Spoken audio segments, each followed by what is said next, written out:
Сайн байцгаана уу? Миний нэрийг Үлций цэцэг гэдэг. Би 186 дугаар цэцэрлэгийн багш сонсголгүй хүүхэдтэй хэрэглэгдэхүүн ашиглаж хэрхэн харилцах талаар та бүхэнд зааж өгье.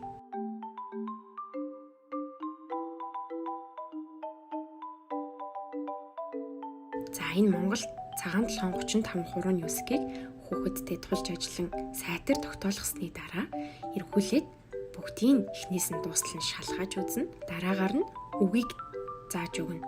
Үг буюу шин дохиог зааж өгнө. За энэ зураг нь байна, дохио нь байна. Халим гэж ингэж дохино.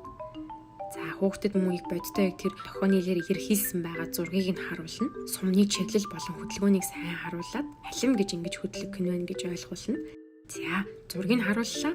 Дохиогоор зөв илэрхийлж ивэл дараа нь А, Л, И, Им гэд хурууны үсгээр илэрхийлэхин зааж өгнө. За хурууны үсгэр үсгэлээрээ юу вэ? Хурууны үсгээр нэрлээрээ гэхэд алим гэд нэрлэж чадчихвэл сайн байна гэд магтаж урамшуулна. За цаашлаад өгүүлбэр хэрхэн бүтээхийг та бүхэн зааж өгье. За энэ авах гэдэг үг байна. Авах гэдэг үгийн дохиог нь заана. Авах гэдэг үгийн дохиог нь заасны дараа та бодтой үзүүлэн болон ямар нэгэн бодит юмсыг ашиглан ширээн дээр байгаа тэр зүйлийг аваарай гэж хэлэхэд зааврын дагуу тухайн үлийг гүйцэтгэж ивэл сайн байна гэд дараагаар нь та хурууны үсгээр мөн энэхүү үйл үг хэрхэн илэрхийлэх нь асууна. За одоо энэ хоёр картыг хоёуланг нь хамтд нь холбоод илэрхийлээрэй гэхэд хүүхэд алим авах гэд дохионы хэлээр илэрхийлж ивэл сайн байна гэд та бодит үзүүлэн ашиглаарай. Яг ширээн дээр та бодтой алим тавиад алим авах гэдэг үйлийг хийхийг зааварчлахад хүүхэд дохионы хэлээр ойлгоод шууд гүйцэтгэж ивэл сайн байна гэд та магтаж урамшуулаарай.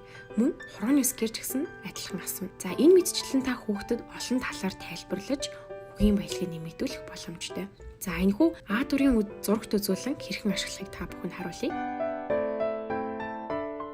За энэхүү зурагт үзүүлэн мөн адил дохионы хэлийг мөн яг ямар сэдвт ангилал багтдаг вэ гэдгийг энд бас харуулж ойлгуулах хэрэгтэй.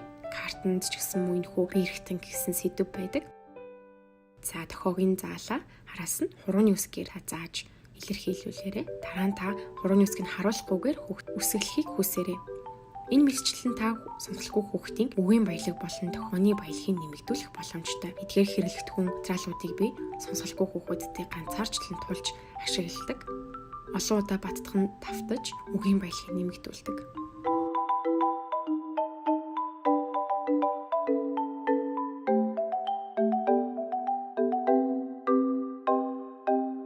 Эцэгчүүд та бүхэн энэхүү аргуудыг ашиглан гэртээ дохионы хэлний зураг тойл бичиг болон картуудыг ашиглан сонсголгүй хүүхэдтэй үгийн баялагийг нэмэгдүүлэхэд тусалж дэмжин харилцаарай. Дохионы хэлний баялаг болон үгийн баялагийг нэмэгдүүлэхэд та боловсролыг нь дэмжихэд танд амжилт хүсье. Хичээгээрэй. Баяртай.